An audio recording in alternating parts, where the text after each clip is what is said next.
नमस्कार। डॉक्टर इंदु शर्मा का सनातन धर्म के प्रेमियों और महान भारतीय दर्शन को जानने के इच्छुक सभी स्वर कथा चैनल के श्रोताओं को श्रद्धेय नमन और स्वागत।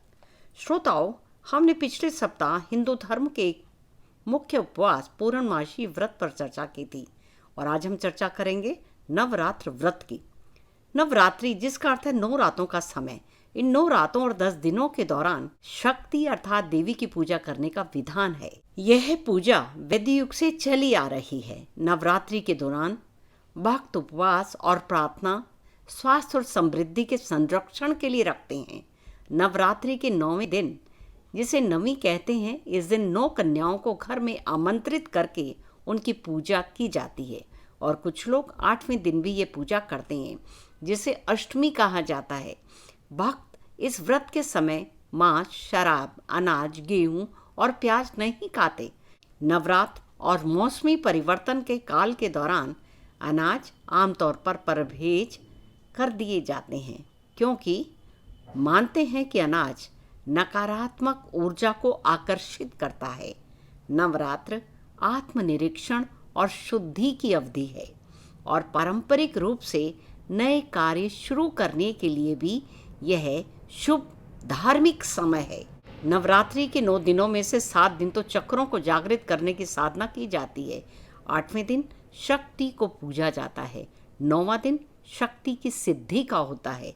शक्ति की सिद्धि यानी हमारे भीतर शक्ति जागृत होती है। नवरात्रि शक्ति तत्व का उत्सव है। शक्ति को 3 रूप में पूजा जाता है: इच्छा शक्ति, क्रिया शक्ति और ज्ञान शक्ति। पुराणों के अनुसार शक्ति को महाकाली, महालक्ष्मी और महासरस्वती के रूप में पूजते हैं। नवरात्रि से जुड़ी पौराणिक कथा शक्तिशाली राक्षस महिषासुर और देवी दुर्गा के बीच महान युद्ध के बारे में बताती है।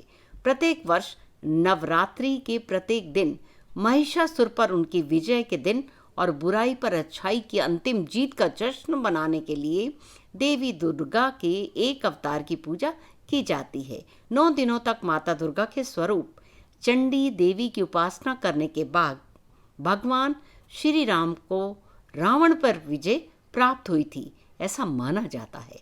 तभी से नवरात्रि मनाने और 9 दिनों तक व्रत रखने की प्रथा शुरू हुई। नवरात्रि और देवी पूजा का उल्लेख सिख धर्म के ऐतिहासिक ग्रंथों में भी मिलता है, खासकर गुरु गोविंद सिंह जी द्वारा रचित 10वें ग्रंथ में। सिख धर्म के दूसरे गुरु अंगद देव देवी दुर्गा के एक परम भक्त थे। आज केवल इतना ही। अगले एपिसोड में एक और महत्वपूर्ण उपवास पर विस्तार से चर्चा करेंगे। तब तक के लिए आज्ञा दीजिए। आप सभी का स्वर कथा चैनल से जुड़ने के लिए अतिशय धन्यवाद।